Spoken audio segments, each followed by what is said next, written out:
to Monday Mingle at Notes from the Cookie Jar. I think this is about take 7 or 8 or something. This is actually the first video that I've ever made for my blog.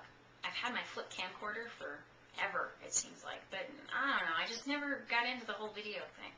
Until I saw Mary over at Married with Children doing her own Monday Mingle, and I wanted to try it out. So here I am, Monday Mingle. Hopefully I didn't cut half my face off again, because I think I have for the first 3 times I've done this. Anyway, what Monday Mingle is a bunch of bloggers, we all get together, we make videos about some questions that, I don't know who makes these up. But anyway, that way you get to see me in action, not just words on the screen or some photos of food or, chocolate mousse cake or cookies that I've made and eaten, probably. Just between you and me, I made way too much chocolate mousse cake over the weekend, and I had some, and I am so chocolate mousse caked out. Ugh.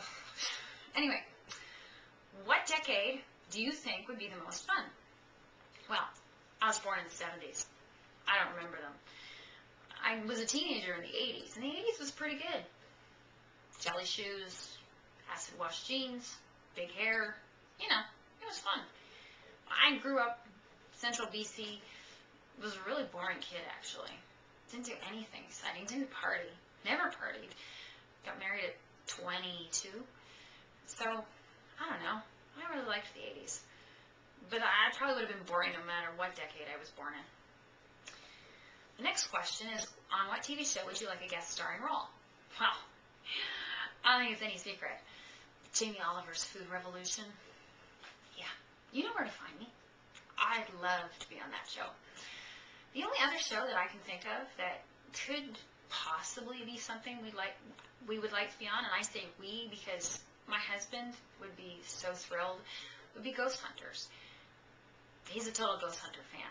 If you read my blog or follow me on Twitter, you've seen me complaining that he's still watching Ghost Hunters, and that's why I'm tweeting instead of watching TV with him, because I've seen every episode, I think. But I think on our vacation, John's really hoping that I'm going to find a hotel that's haunted so he can ghost hunt for himself to see if it's kind of real or if they just make it up. Anyway, number 3, the strangest thing I've ever done. Well, I think, Nampa, Idaho takes the cake.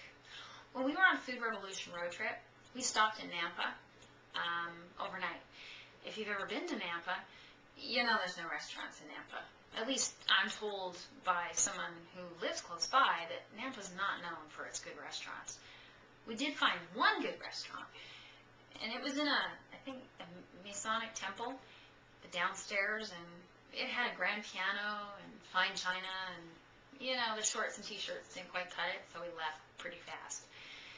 But we did drive around, and the only places we could find were fast food. McDonald's, KFC, Taco Bell, which didn't really fit into Food Revolution road trip.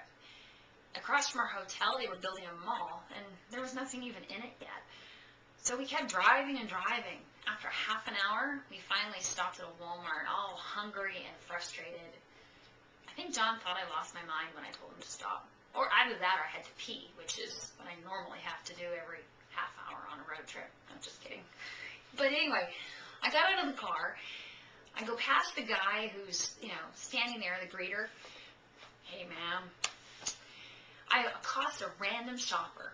She was with a friend, so I'm sure she didn't think I was that crazy. But her face kind of said she thought I was nuts. And I asked her where the closest restaurant was. Then I told her I was Canadian. And somehow that made it okay. I don't know.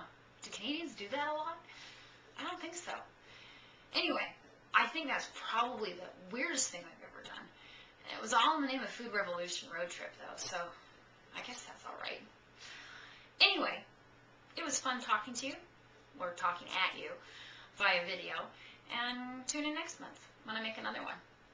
Happy Monday.